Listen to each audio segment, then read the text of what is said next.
Welcome to the deep dive. We're here to take your stack of sources, the articles, the research, your notes, and really cut through the noise to get to the core insights. And today we're diving into something pretty fascinating. It's a snapshot of American democracy, basically. A single day, June 12, 2025, captured in the Congressional Record. Right, the Congressional Record. So that's the official diary of Congress, more or less. Pretty much, yeah. It logs almost everything said and done on the House and Senate floors. So for June 12th, it's this huge mix of things. Individual members speaking, big legislative fights, even some unexpected drama. Okay, so our mission here is to unpack that day. What were the key things being debated? What issues were really front and center for legislators? We want to give you a clear sense of what was actually happening in the halls of power on that specific day. Highlight the different pressures, the priorities. From local stuff right up to fundamental questions about how government works. Exactly. Think of this as your guide to understanding that moment in Congress. So we'll look at the House first. Those individual voices. Yep, we'll start there, then get into a major spending debate in the House, and finally jump over to the Senate for their legislative work and that dramatic incident you mentioned. Okay, let's dive in. All right.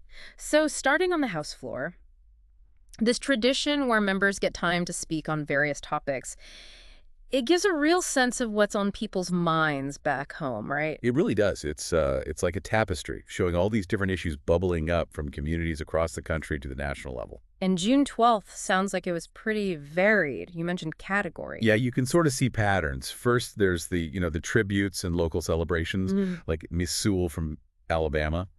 She spoke about the upcoming Juneteenth holiday, but she really focused it on events in her Birmingham district, like the NAACP parade and that Major League Baseball East-West Classic game at Rickwood Field. Oh, yeah, honoring the Negro Leagues. And didn't she mention Willie Mays Park being refurbished? She did, yeah. Thanks to MLB and the community. It's a great example of connecting a national holiday right down to specific local history and events. Shows how members stay plugged into their districts. Definitely. Then there's another category, advocating for national policies that have a clear local angle. Mr. Thompson from Pennsylvania, for instance. National Dairy Month. Right. He used that to push for the Whole Milk for Healthy Kids Act. Highlighting nutrition, the stats about kids not getting enough milk. And he mentioned RFK Jr.'s support for getting whole milk back in schools. Yep, so that's a national policy debate, but framed through, local dairy farmers and school kids. Makes sense. And Miss Plaskett from the Virgin Islands. Well, she used Caribbean American Heritage Month to talk about something really specific to her district, the challenges facing rural hospitals there. Because it's different on islands, right? Not like driving hours on the mainland, it's boats or planes. Exactly. Geography makes those local hospitals even more critical. And then separately, she also took time to honor women veterans. She mentioned Brigadier General Ruby Roos. First Black woman on Eisenhower's permanent staff. That's the one. So these examples really show members bringing very specific constituent issues or historical notes to the floor. But they also push for bigger sort of systemic changes, too, like Mr. Tonko on mental health parity. Ah, yes. That's a perfect example of using a personal story to drive a national policy point.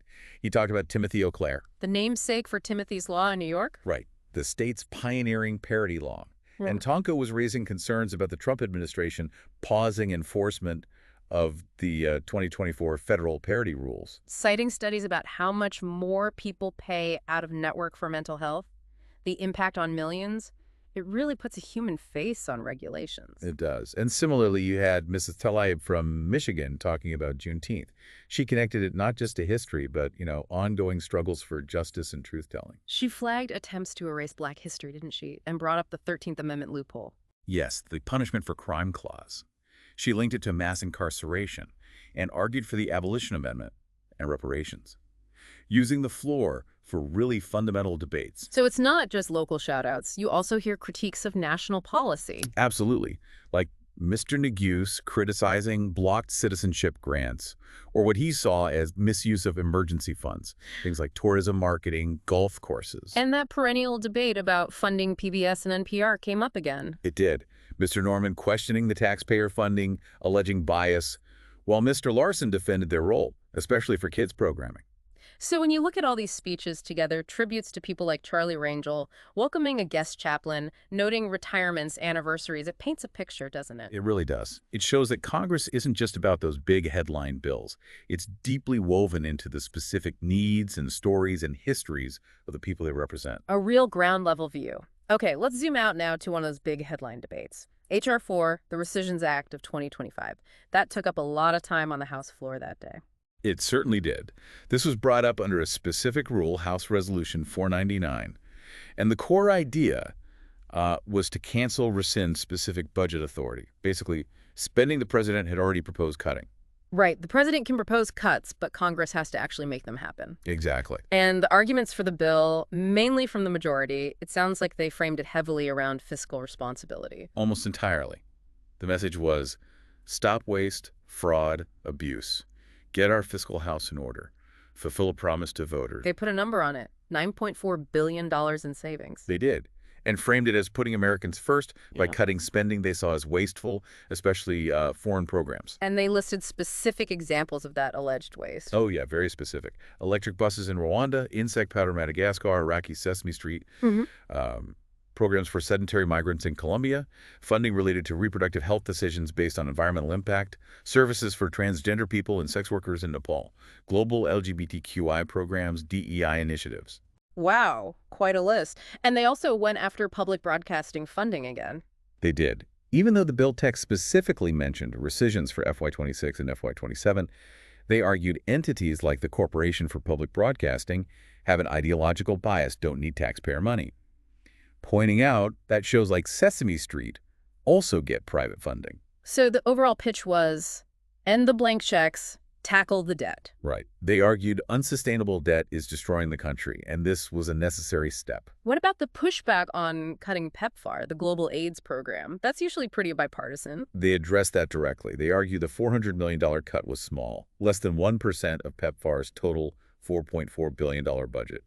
And they suggested the cuts could target specific things, like funding for circumcisions or vasectomies in Zambia or global LGBTQI movements rather than core treatment. Okay. And the final vote was really tight. Incredibly tight, 214 yeas to 212 nays. It shows just how divided the House was on this whole approach. So what was the counter-argument? How did the minority frame this bill? Well, they painted a completely different picture. They argued it wasn't about fiscal responsibility at all. They said it was about America abandoning its global leadership, its compassion, its values. Saying the cuts would actually cost lives. Yes, arguing that cutting $8.3 billion in foreign assistance would hinder efforts against diseases, pandemics, and abandon allies like Ukraine. And they must have hit hard on that PEPFAR cut. Oh, absolutely. They really leaned into its bipartisan history, started under President Bush, highlighted its success saving millions of lives, preventing HIV births, calling the $400 million cut a death sentence. And the humanitarian aid cut, $1.3 billion. They pointed out that cut was happening when millions around the world needed aid. They countered the claims of waste at places like USA, citing its audit record. And argued the cuts actually put America last. Yeah, saying it opens a door for rivals like China and Russia to gain influence through their own aid programs. Did they connect it to domestic policy too? Very much so. They framed this Rescissions Act as just one piece of a larger Republican plan. They claimed the overall strategy involved adding $3 trillion to the debt through tax breaks for billionaires. While cutting domestic programs. Exactly. Things like Medicaid, Medicare, the ACA, CHIP, Planned Parenthood funding, even SNAP food benefits, which came up more in the Senate but was part of the narrative. And yes, they brought up kids programming, again, Sesame Street, Big Bird, Daniel Tiger. Calling the cuts cruel and reflecting wrong priorities. Right. Plus, they raised serious constitutional points. They argued the president was unlawfully impounding funds Congress had already appropriated. The whole power of the purse argument. Congress decides spending, not the president. Precisely. They cited legal scholars, government offices, and fundamentally, they argued the bill did nothing to help average Americans with the cost of living. They accused the majority of fear-mongering while enacting policies that were truly harmful. So just two completely opposing views. One side, cut waste, be fiscally responsible, focus domestically. The other, this is abandoning global leadership, hurting vulnerable people, undermining American values, and part of a plan to help the rich while cutting essential programs. That's the core tension. And that razor-thin 214-212 vote really underscores that deep ideological divide. It shows budget fights are always about more than just numbers. They're about fundamental values and the role of government. Okay, let's shift gears now. Across the Capitol to the Senate, same day, June 12th, what was happening there? More legislative debates. Yep, the Senate was busy too. They had discussions, for instance, on S-1582, the Genius Act. That's about stablecoins. Crypto regulation. So debates about risks, potential bailouts? Exactly. Risks like Tether were mentioned, concerns about bailouts, calls for amendments. They were digging into the economic impacts and the regulatory framework needed. And you mentioned S&T cuts came up there too. They did, showing that overlap between chambers. And there was also debate on a provision about silencers in some other bill. So, a mix of national security, economic policy, regulatory stuff. And traditions, nominations, like in the House? Yes, similar things. Tributes for the Army's 250th birthday, Women Veterans Day, a moment of silence for the Pulse shooting anniversary, and nominations were discussed. Billy Long for IRS Commissioner faced some tough questions. About qualifications. Tax scam. Alleged lack of qualifications, yeah, and past involvement in tax scams or bribery allegations.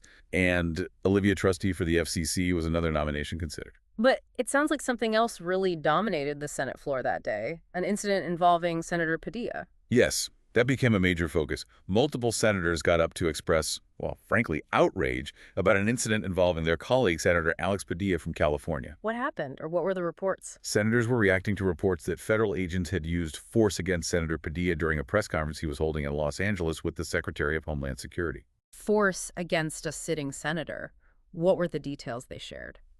According to his colleagues on the floor, Senator Padilla was in L.A., asking questions about a federal deployment National Guard and Marines, which had apparently happened over the objections of local officials. Okay. And the senators reported that Padilla was violently removed, shoved out, pushed to the ground, and even handcuffed by these federal agents while trying to do his job, essentially. Wow. How did the other senators react? The reaction was incredibly strong. People used terms like un-American, comparing it to things you see in authoritarian nations. They called it a humiliation of this body, thuggish behavior. One senator called it a dangerous day for the country. What was the underlying concern, beyond just defending a colleague? The core argument, made very forcefully, was that this wasn't just about one senator. It was seen as an attack on fundamental constitutional rights, First Amendment rights like speech, assembly, petitioning the government, and on the independence of the legislative branch itself. So if a senator asking questions can be treated like that? Exactly. That was the point many made. If this can happen to a U.S. senator conducting oversight in public, what might be happening to ordinary citizens? Maybe, behind closed doors. Did they connect it to anything broader? Some did, yes. They framed it as potentially part of a pattern, citing things like January 6th pardons rhetoric against journalists and judges, suggesting an effort to suppress dissent and increase executive power. Was there any suggestion it was political, a distraction? That came up too. Some argued it might be a deliberate distraction from legislation like the Rescissions Act or the larger reconciliation bill aiming for tax cuts alongside social program cuts. What were they calling for? Bipartisan investigation, an apology from the White House, new protocols. They stressed it wasn't partisan, urging Republican colleagues to condemn it too, saying it was about defending the institution, defending democracy. Describing seeing video and being shocked. Yes, and drawing a stark contrast between this use of force and America's tradition of protecting dissent. It was a really charged moment on the Senate floor. It's a stark reminder, isn't it, that alongside all the policy debates, these fundamental issues about rights and the balance of power can suddenly erupt.